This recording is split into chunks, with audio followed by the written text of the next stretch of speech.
Hi, I'm Diane Brochup, Managing Director of Ambience Care. One of the questions I always get asked or people talk to me about is when their loved one continually asks to go home. So I'm going to talk for a brief moment about what is behind that actual asking to go home. So it's no doubt hearing someone say, I want to go home over and over again is something dementia caregivers often deal with. It's especially frustrating to hear when they are already home. But when someone has dementia, it simply doesn't work to use logic to explain that they are already home or that they can go back to a previous home.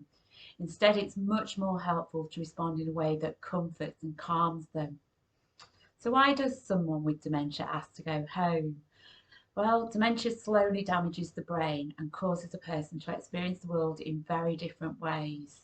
So, what we hear is, I want to go home, is often a request for comfort rather than literally asking to go somewhere.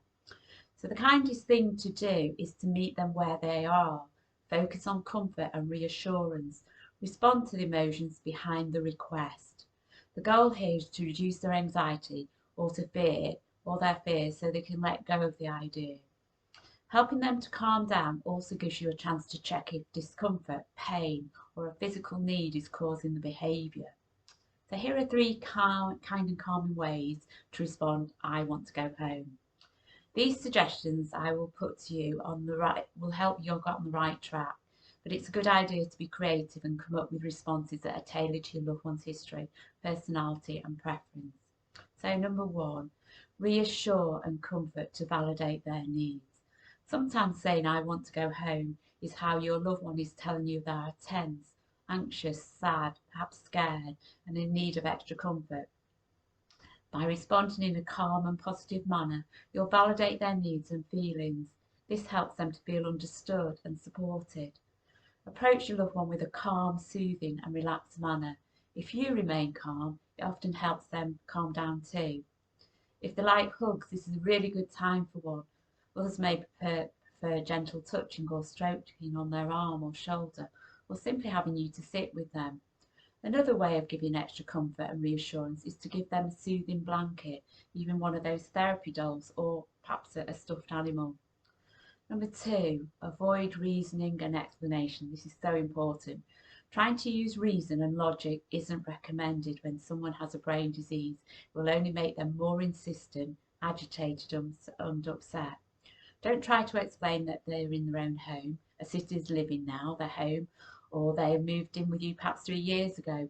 They just won't be able to process that information and it will fall on deaf ears and it'll feel to them that you're not listening or you don't care or that you're stopping them from doing something that's really important to them. Always validate, redirect and distract. Being able to redirect and distract is an effective dementia care technique. It's a skill and it really improves with patients. So often, don't feel discouraged if the first few attempts don't work. It does take a while. Always agree and validate. Agree by saying something like, okay, we'll go home soon, or that sounds like a good idea. We'll go as soon as I can clean up these dishes, because all these calm the situation because you're not telling them they are wrong. Next, redirect and distract. After agreeing, subtly redirect their attention. This redirection should lead to pleasant and distracting activities to take their minds away from wanting to go home. For example, you could gently take their elbow by saying, okay, we'll go soon, and walk down the hall together to a big window, perhaps to the kitchen. Point out some beautiful birds and flowers outside or offer a snack or a drink they like. Later, casually shift to another activity that's part of their daily routine.